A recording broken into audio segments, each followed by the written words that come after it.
જય સોમનારાયણ તમામ વાલારી ભક્તોને આપ સૌનું ફરી એકવાર સ્વાગત છે મારી યુટ્યુબ ચેનલ સત્સંગ સભાની અંદર। અને આજે આપણે ફરીવાર પૂજ્ય આચાર્ય સ્વામીનું એક રમૂજી પ્રસંગો વાળું આનંદથી ભરપૂર પ્રવચન સાંભળવાના છે। એક જોરદાર પ્રવચનની સાથે આજનું આ પ્રવચન રહેવાનું છે।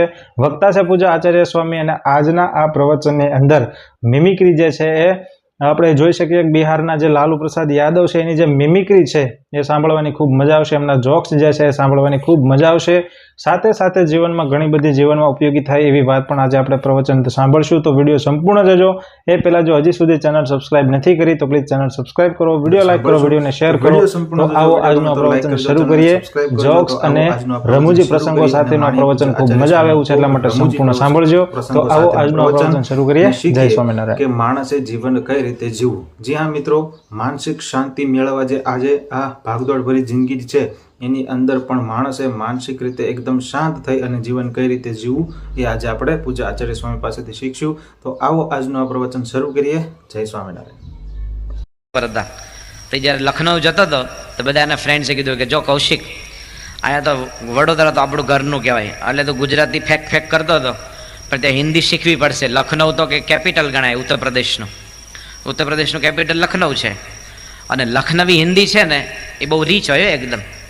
લખનવી હિન્દી તમે જો એના જે ડાયલોગ્સ છે ને તમે ખુશ થઈ જાઓ। અમે મુંબઈમાં હતા અક્ષર ભુવનમાં, એક કોલસાવાળો આવતો હતો, પછી કોલસાવાળો પણ જે હિન્દી બોલે આપણે તો એનું હિન્દી સાંભળીએ, અને ઘનશ્યામ સાંઈ જોડે હિન્દીમાં બોલે કે આ કોયલામાં તું ભૂકા લાવ્યા હે કે પછી અમારે બાળવાના શું હે કે આપણે હસવું આવે કે ઓલો ભૂલી જશે, આમ ઓલો હિન્દી ભૂલી જશે એવું થાય ઘણી વાર। આજે બિહારમાં લાલુ પ્રસાદ છે ને, તેમની પત્ની રાબડી દેવીની ઈચ્છા થઈ કે આપણો લાલુ જો થોડું અંગ્રેજી ભણે તો સારું, કારણ કે બુદ્ધિશાળી તો બહુ છે લાલુ પ્રસાદ।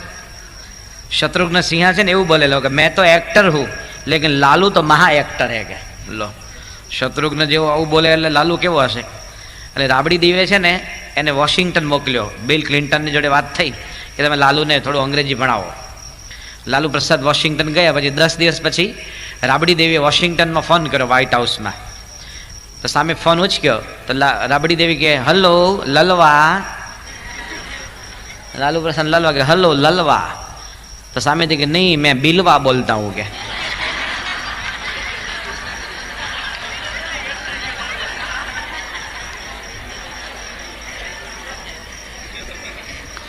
तो राबड़ी देवी पूछू कि बिलवा ललवा का अंग्रेजी में प्रोग्रेस कैसा है। तो बिल क्लिंटन के वो देहाती कभी अंग्रेजी नहीं सीखेगा। पहलो सीखी गयो हिंदी। એમાં કૌશિકની બદલી થઈ લખનઉ, એટલે પછી તો એણે ત્યાં રહ્યો 2 વર્ષ, અને પછી એને પાછો અહીંયા બરોડા પાછી ટ્રાન્સફર થઈ। બીજું કે કૌશિક લખનઉના અનુભવ તો કે लखनऊ जाकर पहला काम ये किया, अच्छा शिक्षक ढूंढ लिया। क्या हिंदी पढ़ाते थे, उसका पढ़ाने का तरीका, उसका लफ्ज़, उसका जो वॉकेबलरी, वाक्य रचना, मैं इतना अच्छा हिंदी बोलता था कोई यकीन भी नहीं कर सकता कि सचमुच में गुजराती हूँ। बता कि अरे लेकिन आप कितना बढ़िया हिंदी बोलता है, हम भी यकीन नहीं कर सकते, लेकिन तुम्हें अंगुली क्यों रखता है। ये कोई हिंदी पर लाइन होता है ना।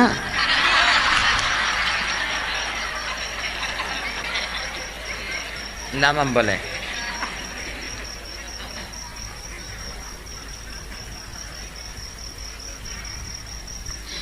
आ एक जोक है ने थोड़ा मॉडिफाइड करेलो है। आम तो जूनो अमरा समय न तो एक सरदारजी फूटबॉल नो खिलाड़ी हतो। फूटबॉल में वच्चे आ पेलू थोड़ो रेस्ट टाइम होय ने ब्रेक पड़े, एम सरदारजी आम लॉन पर सूतो तो एम कोई त्या माणस गयु, પછી એને પૂછ્યું કે આર યુ રિલેક્સિંગ। કે નો નો આઈ એમ મિલ્ખા સિંહ।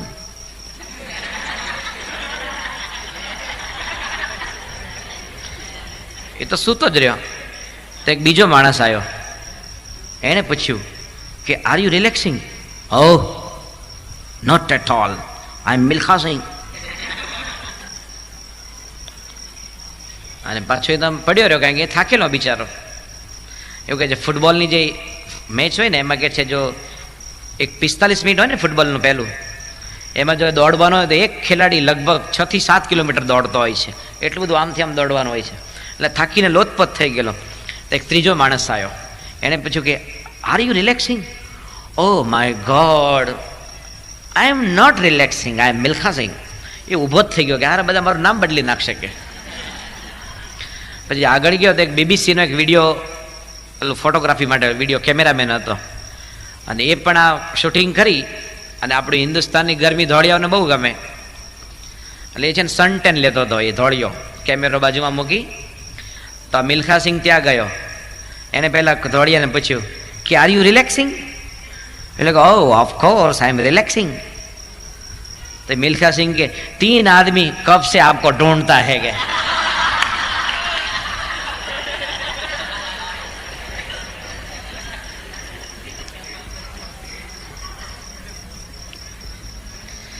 एक बार एक सरदारजी पहली बार प्लेन में बैठा, फ्लाइट में. हजी फ्लाइट उपड़वानी 20 मिनिटनी वार हती. એટલે પાયલોટ પાસે ગયા અને પાયલોટને પ્રશ્ન કર્યો कि हमारा हवाई जहाज में पेट्रोल तो पर्याप्त है ना? तो पायलट के ऐसा प्रश्न क्यों पूछता है? सिक्योरिटी के कारण हम बम्बई से अमृतसर जाते हैं, लेकिन समझ लो कोई वेदर खराब है, हम लैंड न कर सके, तो हम वापस बम्बई आ सके, इतना पेट्रोल रखना पड़ता है. पेट्रोल इनफ है, तुम बैठो तुम्हारी सीट पर. ऐसे छोटे छोटे प्रश्न मत पूछो. तो सरदार जी बैठो. પછી 5-7 મિનિટ પાછો ઊભો થયો. पायलट ने के हमारा जो हवाई जहाज है उसके जो टायर है, व्हील, उसमें हवा तो बराबर है ना? पेलो कि अरे इंडियन एयरलाइंस का मैं बहुत सबसे बड़ा अनुभवी पायलट हूँ, 8000 घंटों का मेरा अनुभव है. पायलट हो ने એ લોકોની કલાકોમાં અનુભવ ગણાય. એને રેલવેના એન્જિન ડ્રાઈવરને જેમ ન કહેવાય કે 28 સાલથી વડોદરાથી મુંબઈ લઈ જાઉં છું ટ્રેન, એ કલાકમાં ગણાય. શું ગણાય? કેટલા કલાક ફ્લાઇટ ઉપર રહી એમ. તો કે તું બેસી જા કે હવા બરાબર છે કે. સરદારજી બેઠો. 2 મિનિટ પછી પાછો ઊભો થયો. પાયલોટને કે हमारा हवाई जहाज में पानी तो बराबर है ना, ठीक से है ना? ने पहले टाकी फाटी. अरे पेट्रोल है कि नहीं, हवा है कि नहीं, पानी है कि नहीं, तू बेवकूफ़ है, छोटे छोटे प्रश्न क्यों पूछता है? तो सरदार जी के ये तो मेरे मन में एक शंका, डाउट हुआ कि प्लेन ऊपर गया और समझ लो पेट्रोल ख़त्म हुआ, हवा निकल गई, फिर आप बोलोगे चलो धक्का मारो, इसलिए पूछ लेता हूँ.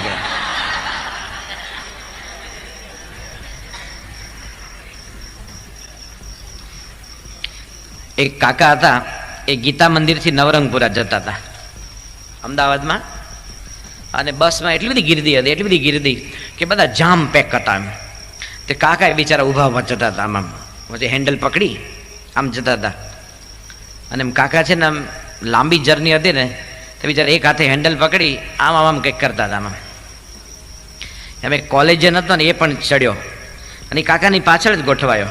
તો કાકા આમ આમ કરે રાખે, એમાં આમ પાછા થોડા ડોલતા જાય. એટલે પેલા છોકરાએ પૂછ્યું કાકા તમે શું કરો છો? કે એ કે તું કર ને, તને મજા આવશે બૈલા.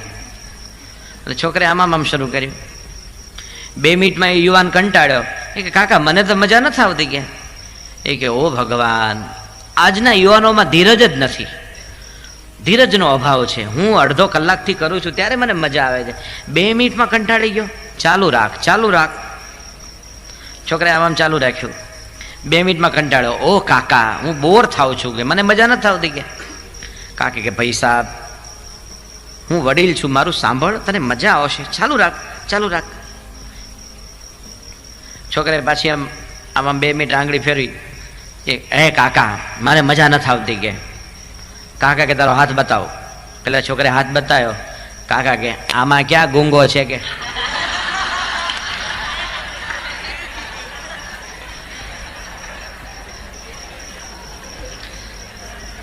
ગુંગો હોવો જોઈએ ને. કે એકવાર એક સંગીતની સભા હતી અને એમ એક ગાયક હતો ને, બેસુરો હતો. આપણે અમારા સંગીતમાં એવી કહેવત છે કે યદિ તાલ ગયા તો બાલ ગયા, લેકિન સુર ગયા તો શીર ગયા. એ ગાતા ગાતા હું તાલ ચૂકી જાઉં. માનો કે કેરવો છે એ 8 માત્રાનો છે, ધાગે નતી નક્ક ધીના, દાદરો હોય ધા ધીનના ધા તીનના, રૂપક હોય તીન તીનના ધીનના 7 માત્રાનો છે. તો હું ગાતા ગાતા તાલ ચૂકું તો સમ તો પાછો આવવાનો જ છે. કેરવો 8 માત્રાનો છે કે 7નો નહીં થઈ જાય, 9નો ન થઈ જાય. તો તો કે તાલ ગયા તો બાલ ગયા, લેકિન સુર ગયા તો શિર ગયા. કેટલાક છોકરા એવા હોય કે એમ બેઝમેન્ટથી ગાવાનું શરૂ કરે અને ભજન પતે ત્યારે અગાસીમાં હોય. અને ખબર પડી તમને? વાલા રૂમા ઝુમા કરતા કાન મારે ઘેર આવો એ મારા પૂરા ગૌરવ. ક્યાંનો ક્યાં પહોંચી ગયો? ઉપાડ્યું ક્યાંથી ને શરૂ ક્યાંથી થયું? અમારે એક શંકર કવિ હતા. શંકર કવિ છે ને, આ બધા સંતો તો બધા ઓળખે, કોઠારી સ્વામી, દિવ્ય સ્વરૂપ સ્વામી. એ શંકર કવિ ગાતા ને તો એનો અવાજ છે ને ચોથી કાળી પાંચમી કાળીનો હતો. અને ગામમાં ગાય પછી ગાતા એટલે ઓહો શું એનો અવાજ હતો. શાસ્ત્રી મહારાજે એમના કંઠ ઉપર હાથ ફેરવેલો, કંઈ નહીં થાય. તો એ શંકર કવિ ગાતા હતા ને એ એટલી ઊંચેથી ગાય, નારાયણ સ્વરૂપ સ્વામી અંતરયામી નમો કર જોડી ઓ નમો કર જોડી. પછી બધા આગળ બેઠા હોય ને બાબા, એ ડોહા ભજન ઝીલો કે એ ઝીલે તો મરી જાય એટલા ઊંચેથી ગાવા જાય તો. કેટલો મોટો અવાજ, અને ત્યાંથી ગાવાતો છે એ તે જ ગાઈ શકતા હતા. એમ કેટલાક બેસુરા હોય કે એને સૂરનું ખબર ન પડે. સૂર છે ને એ સંગીતમાં એકદમ કે ને પ્રધાન છે, રાષ્ટ્રપતિ જેવું છે. સૂર છે એ ભલે હાર્મોનિયમ હોય કે ન હોય, તાનપુરો હોય કે ન હોય, પણ સૂર તો ગળામાં રહેલો છે. આ તો ઇન્સ્ટ્રુમેન્ટ છે, શું છે? સાધન ગણાય. તે ઘણા ગાતા ગાતા બેસુર થાય. એક માણસ હતો ને એમ ગાતા ગાતા ઘણું બધું ગાયું પણ બેસુરું ગાતો હતો. તો એક ડોસીમાં એની પાસે આવ્યા કે બેટા સારું ગાયું, પણ આના કરતા તું રેડિયામાં તો બહુ સારું ગાય છે કે. તો આર્ટિસ્ટ કે હું રેડિયામાં જે ગાઉં છું ને એ જ મેં ગાયું, તો તમને રેડિયામાં શું સારું લાગ્યું કે? ડોસીમાં કે પણ રેડિયો બંધ થાય.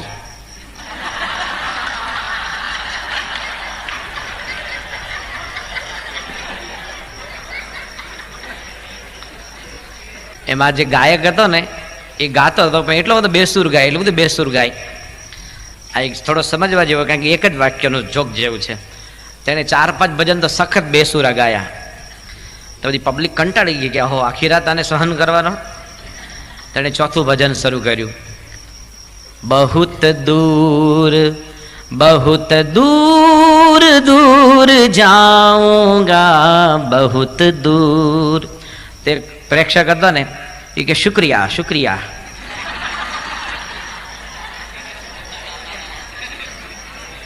खुश થઈ ગયો એ કે हमने तो यूं सोचा कि तुम सारी रात ऐसे गाते रहेंगे કે. બોલે ને કે આ નક્કી કરે છે મારે જવું છે એમ કે. એકવાર 3 ગપ્પીબાજ ભેગા થયા. એ કે કાશ્મીરમાં કઈ ઠંડી પડે કે ભાઈ? 6 ધાબળા ઓઢો, સ્વેટર પહેરો, અને ધાબળા એટલે કે અમારા અસલ કે જે પશ્મીનો ઊન આવે છે ને એના અમે પહેરીએ, તોય ઠંડી કે હટે નહીં કે ડિસેમ્બરમાં એટલી ઠંડી. તો ઇંગ્લિશમેન હતો ને જે બ્રિટનનો, એ કે ઓહ એ તો ઠંડી કહેવાય કે. અમે તો વરંડામાં કે પાણી ભરીને ડોલ મૂકીએ, ડોલમાં પાણી ભરે ને તો કે સવારે ઉઠીએ ને તો બરફ થઈ ગયો હોય. તો નેધરલેન્ડનો હતો ને, હોલેન્ડમાં, ત્યાં તો બહુ છે બધું પશુ વિભાગ ઉદ્યોગ, બધો ડેરી પ્રોડક્શન. નેધરલેન્ડનો કે ઓહ એ તો ઠંડી કહેવાય કે. અમે તો ગાયને દોવા જઈએ ને તો સીધો આઈસ્ક્રીમ બહાર નીકળે કે. તો નોર્થ પોલનો હતો ને, ઉત્તર ધ્રુવમાં રહેતો હતો, એ કે 6 ધાબળા ઓઢ્યા, ઓલો કે પાણી છે એ બરફ થઈ જાય. આ કે અમારે સીધો બરફ દૂધની જગ્યાએ આઈસ્ક્રીમ નીકળે. આ તો કે ઠંડી છે કે. અમારા નોર્થ પોલમાં કે ટાઈપ રાઇટર હોય ને, ટાઈપિંગ અમે ટાઈપ કરતા હોઈએ, એમાં WATER વોટર ટાઈપ કરીએ ને તો છપાઈને IC નીકળે કે. WATER વોટર ટાઈપ કરીએ અને નીકળે તો IC નીકળે બહાર કે. એનું નામ ઠંડી કહેવાય. એકવાર એક સરદારજી હતા ને, આ પણ થોડો મોડિફાઈડ થયેલો જોક છે. બહાર નીકળ્યા અને કેળાનું છિલકું જોયું, કેળાની છાલ. સરદારજી કે અરે યાર ફિર સે ખિસકના પડેગા કે.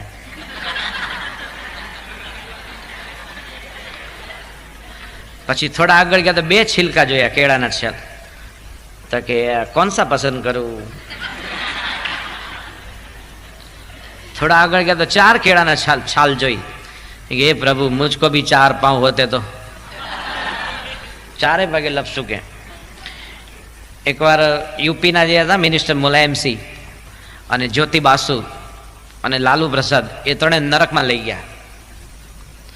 ત્રણેય ઉપર ગયા પછી એણે કીધું કે જો તમે અમને નરકમાં લાવ્યા છે પણ અમારે છે ને એક ફોન કરવો છે કે કરીએ. પહેલાં કે કરો ને કે તમારે અહીંયા જ રહેવાનું છે ને કે. એટલે મુલાયમસિંહ લખનઉ ફોન કર્યો, 1.5 કલાક વાત કરી. એનું બિલ આવ્યું 8,500 રૂપિયા. કેટલું? 8,500 રૂપિયા. પછી પેલો કે મારે ફોન કરવો, જ્યોતિ બાસુ કે એણે કલકત્તા ફોન લગાવ્યો, એણે 1.5 કલાક વાત કરી, 11,000 બિલ આવ્યું.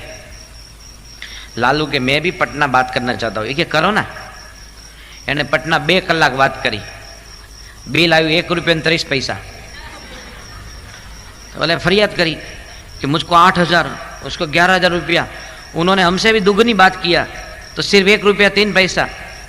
बोला नरक में एक है, नरक और पटना है लोकल फोन है. पटना नरक में डिस्टेंस नहीं है कोई, ये लोकल नहीं है. एक बार ગ્રેહામ ગુચ અને અઝરુદ્દીન હતા ને કલકત્તામાં ટોસ ઉછાળવા ગયા. એમાં ગુચે ફરિયાદ કરી કે અઝરુદ્દીન આ જે આઉટફિલ્ડ છે ને એના પર ઘાસ કેમ ઓછું છે. અઝરુદ્દીન કે તમે રમવાના છો કે ચરવાના? રમવા એટલું રાખ્યું છે એમ. એકવાર એક મેચ હતી, એમાં ભારત ને વેસ્ટ ઇન્ડિઝની મેચ હતી અને માલ્કમ માર્શલ છે ને કાતિલ બોલિંગ કરતા હતો. તે 3 રનમાં 4 વિકેટ ગુમાવી દીધી. એટલે પછી કોમેન્ટ્રી આપતો એણે જાહેરાત કરી આમ સ્ટેડિયમમાં બધા હોય ને ભૂંગળા कि अभी अभी हिंदुस्तान की शान खतरे में है, 3 रन में 4 विकेट गंवा दी, न जाने अंजाम क्या होगा. तो जो कोई भी राष्ट्रभक्त हो, जिसके हृदय में हिंदुस्तान के लिए गौरव है, तो वो भी क्रिकेट खेल सकता है, क्योंकि भारत की शान बचाना ज़रूरी है. एक सरदार जी उभा थया ये कि हम तो बॉर्डर पर भी हिंदुस्तान की शान की रक्षा करता है, इधर भी शान की रक्षा करना है. ग्रीन रूम में गयो, एने बधु पोते बधु पहेरी अने पोते क्रीज पर आयो. अंपायर पासे गार्ड लीधो, लेग स्टम्प पर एनु बेट मूक्યું, अंपायर आम परफेक्ट आप्યું. પછી એને ફિલ્ડિંગ જોઈ ચારે બાજુ, બધા લાગે હારો હોશિયાર લાગે, પ્રોફેશનલ લાગે છે. પછી માલ્કમ માર્શલ દોડ્યો અને એક દડો ફેંક્યો, સુપર દડો હતો, પણ આ સરદારજી આઉટ ન થયો. એ બધા કે વાહ વાહ વાહ, પાપી પાપી કરીને બધા ખુશ થઈ ગયા. એટલે બીજો દડો ફેંક્યો તોય આઉટ ન થયો. તો બધા ગણપતિ બાપા મોરિયા આખા સ્ટેડિયમમાં બધા બૂમ બરાડા પાડવા માંડ્યા. પછી ત્રીજો દડો ફેંક્યો તોય આઉટ ન થયો. બધા તો ઊભા થઈને આમ બ્યુગલ ને એના હાથમાં જે ડ્રમ ને જે કંઈ હોય ને એ વગાડવા માંડ્યા, મેરા દેશ મહાન, વાહ વાહ, ટીંગ ટકા ટીક ટકા ટીક ટકા ટકા, જાત જાતના અવાજને ઘોંઘાટને શોર બકોરને. અને માલ્કમ માર્શલ ચોથો દડો ફેંકવા જતો હતો. સરદારજી કે અબે એ ઓલ્લો કે પઠ્ઠા ઇધર આ કે. એને ખબર નહીં કે આને હિન્દી નથી આવડતું. એ કે અબે ઇધર આ, तुम धीरे धीरे चलकर तुम्हारे बॉलिंग मार्ग तक जाता है, वो तो मैं समझा. तुम तेजी से दौड़कर आता है, वो भी मैं समझा. तू बॉल फेंकने के लिए हाथ घुमाता है, वो भी मैं समझा, लेकिन गेंद क्यों नहीं फेंकता है?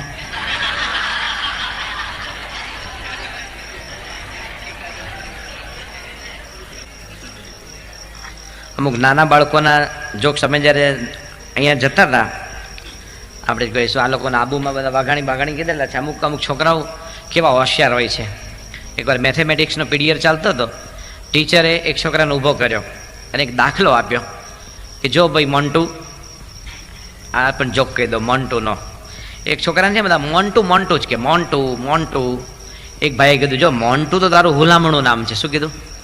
મોન્ટુ નિકનેમ છે, પણ તારું સ્કૂલનું સાચું નામ શું કે? તને બધા મોન્ટુ મોન્ટુ મોન્ટુ કહે છે, તો સ્કૂલનું સાચું નામ શું? પેલો કે સરસ્વતી વિદ્યાલય.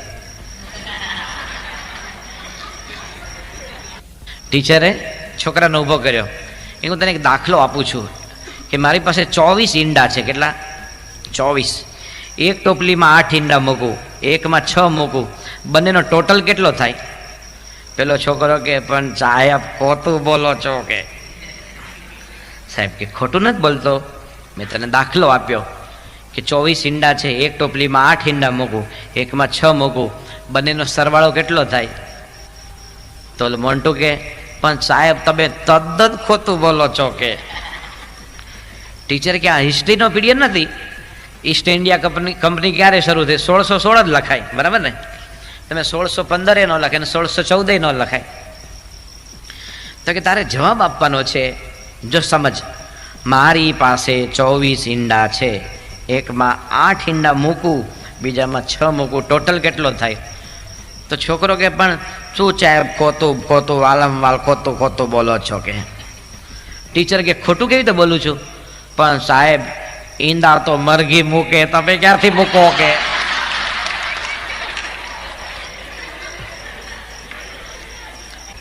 એકવાર જવાહરલાલ નહેરુ અને એમના છે ને એક મિનિસ્ટર હતા એમની કેબિનેટમાં, સવર્ણસિંહ કરીને. એ બંને આમ જતા ટ્રેનમાં, અને એ વખતે કે એર કન્ડિશન હતું નહીં, ફર્સ્ટ ક્લાસના ડબ્બા હોય. એક એન્જિનથી ત્રીજો હોય ને બીજો છેલ્લેથી બીજો હોય, 2 જ ડબ્બા હોય, આગળ ને પાછળ. એમાં જવાહરલાલ નહેરુ છેલ્લા ડબ્બામાં હતા, છેલ્લેથી બીજા ફર્સ્ટ ક્લાસના ડબ્બામાં. એક સ્ટેશન આવ્યું, જવાહરલાલ નહેરુ અપર બર્થ હતી ને જે સૌથી ઉપરની, ત્યાં નોવેલ વાંચતા હતા અને સવર્ણસિંહ બારી આગળ બેઠો હતો. એમના કૃષિ મંત્રી, એગ્રીકલ્ચર મિનિસ્ટર હતા એમની કેબિનેટમાં. એટલે નહેરુએ કીધું કે સવર્ણસિંહ એ સ્ટેશન કા નામ બતાવો ના. એટલે સવર્ણસિંહ બારીમાંથી જોયું કે નહેરુ સાहब એ તો કાપા સિટી હૈ. એટલે પહેલાં તો કે ભાઈ રાજુલા સિટી, જાફરાબાદ સિટી, એ બધી ઘણી બધી સિટી હોય છે, એમાં એક સિટી હશે કાપા સિટી. એટલે કે નહેરુએ કંઈ આશ્ચર્ય બતાવ્યું નહીં, સાંભળી લીધું સ્ટેશનનું નામ. 1 કલાક જર્ની પછી બીજું સ્ટેશન આવ્યું. તો કે સવર્ણસિંહ નામ બતાऊंगा? એ કે હા ક્यों નહીં. પાછું આમ જોયું બારીમાંથી, સાहब નહેરુ સાहब ये भी कापा सिटी है. નહેરુ થયું ગારું બહુ શહેર લાંબુ પાડું છે, કલાક પછી પણ શહેર પૂરું નથી થતું. પછી બીજી 2 કલાક જર્ની આગળ ચાલી. 2 કલાક જર્ની પછી ત્રીજું સ્ટેશન આવ્યું. નહેરુ કે સરદારજી એ સ્ટેશન કા નામ બતાओगे? એ કે હા હા.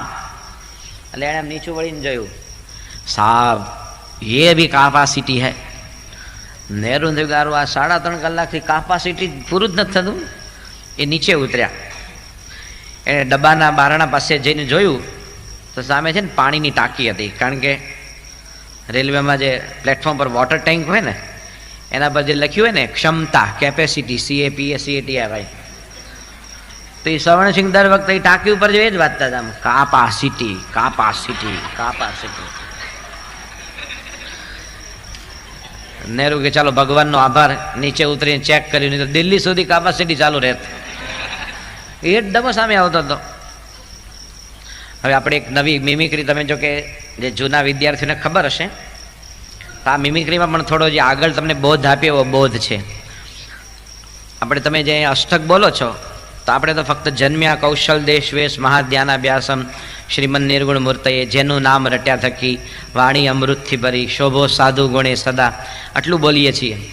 પણ આપણા જે સ્વામિનારાયણ ભગવાનના જે વખતમાં સંતો થયા, જે ભૂમાનંદ સ્વામી, બ્રહ્માનંદ સ્વામી, દયાનંદ સ્વામી, દેવાનંદ સ્વામી, મંજુકેશાનંદ સ્વામી, પ્રેમાનંદ, મુક્તાનંદ, સુખાનંદ સ્વામી, કૃષ્ણાનંદ સ્વામી, નિષ્કામાનંદ સ્વામી, આ બધાએ લગભગ 25,000થી વધારે ભક્તિ પદો બનાવ્યા. કેટલા?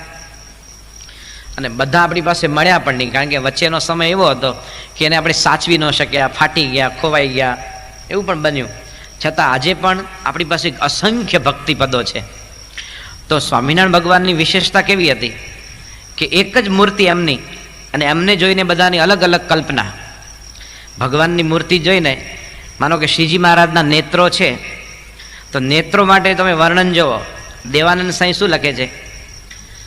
નાથના નેણમાં, વાલાના વેણમાં, કાનના કેણમાં, મનડું વેંધા. તો જોઈને રે ભક્તો, આજના આ પ્રવચનની અંદર આપણે આચાર્ય સ્વામી પાસેથી ખૂબ મજા આવી એવું પ્રવચન સાંભળ્યું, ખૂબ આનંદ કરાયો આચાર્ય સ્વામીએ, અને આપણને જીવનમાં ખૂબ ઉપયોગી થાય એવી વાત પણ આપણને શીખવી.